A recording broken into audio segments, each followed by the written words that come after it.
Good to see you back at the Ramen Spot.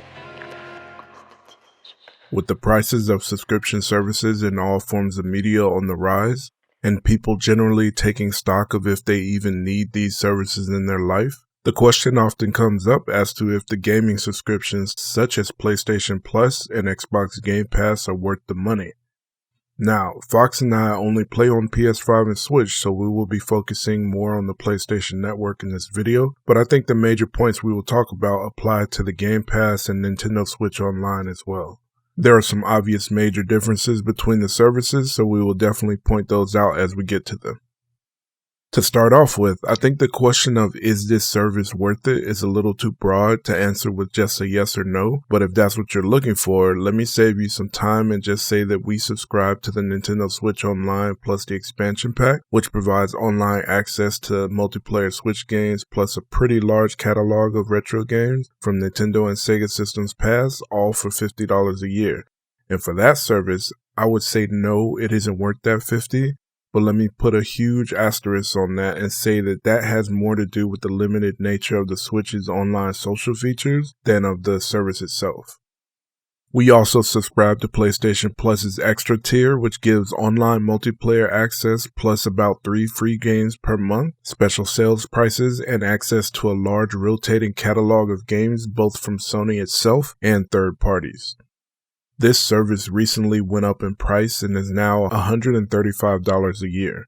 This is what you will be seeing in the background of this video, me scrolling through the free games I've accumulated, some from purchasing, but the vast majority from PlayStation Plus over the years. As you can see, the list is massive. Do we think this is worth $135 a year? We can say without a single doubt the answer is yes. But like I said, the question itself is a little broad, so let's break this down.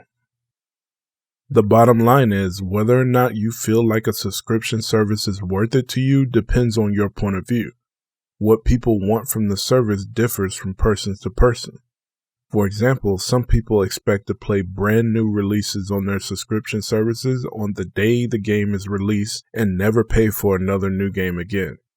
For those people, obviously, Xbox's Game Pass is really your only option, although even that subscription comes with some huge caveats. First off, even though Microsoft is a gargantuan conglomerate with multiple game development studios pumping out games as fast as possible, and even with the assurance that all of those first-party games will release day one on Game Pass, there will always be a ton of new games releasing all year long that will never appear on Game Pass, day one or otherwise. This may be because they are exclusive to another platform, such as Nintendo's Tears of the Kingdom or Sony's Spider-Man 2, or it may be because the publisher of the game knows the value of the work they put out is higher than what they would be paid to put the game on a subscription service, such as Larian did with Baldur's Gate 3.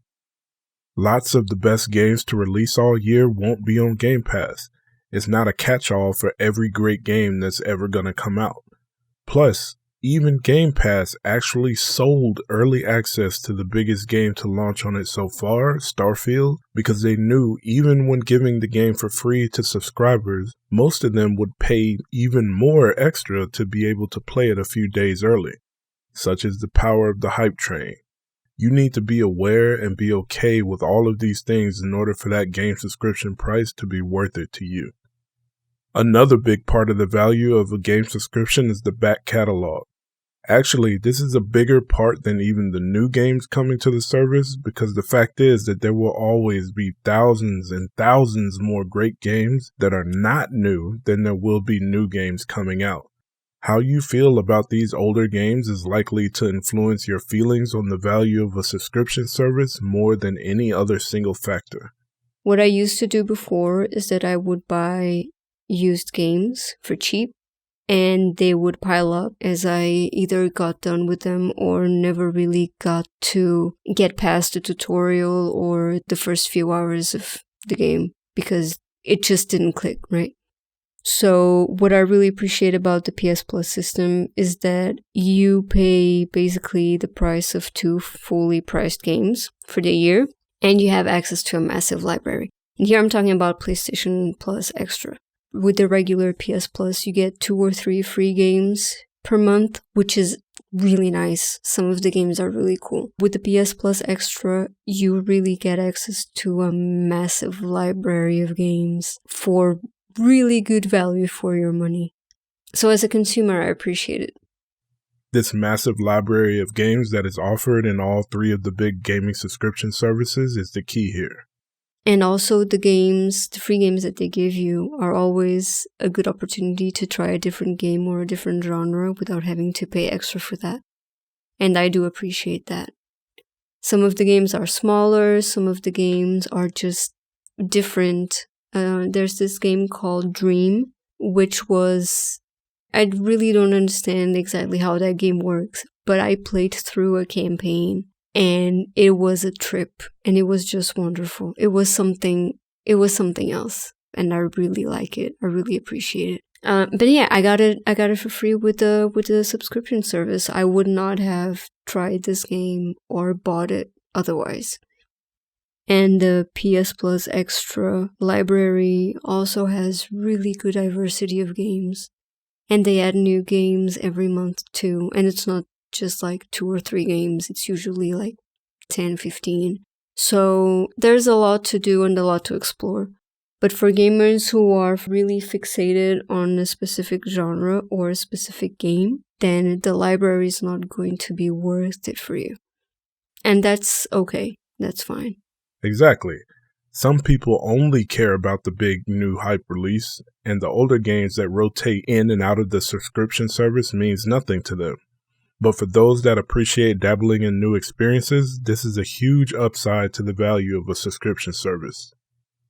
And then there's the price of the subscription itself. For a lot of people without a ton of disposable income, gaming is a very expensive hobby.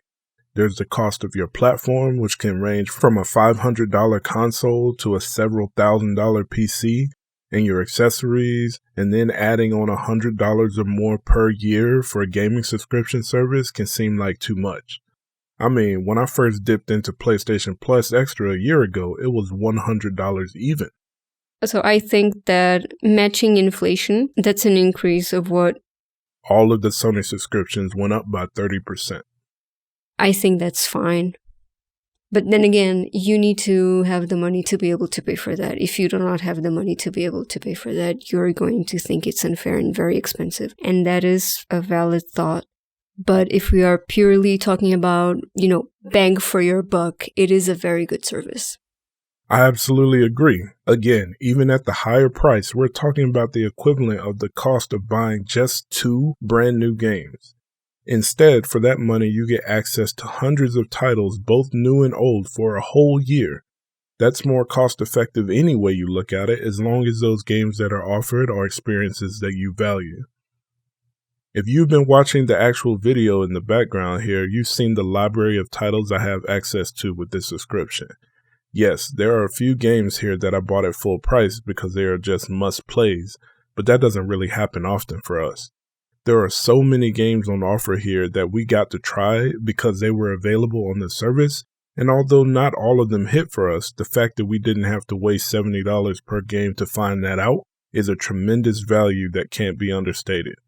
We didn't cover the business side of the subscription service here, but if you are interested in hearing about that, we'd be happy to discuss it. Just let us know in the comments.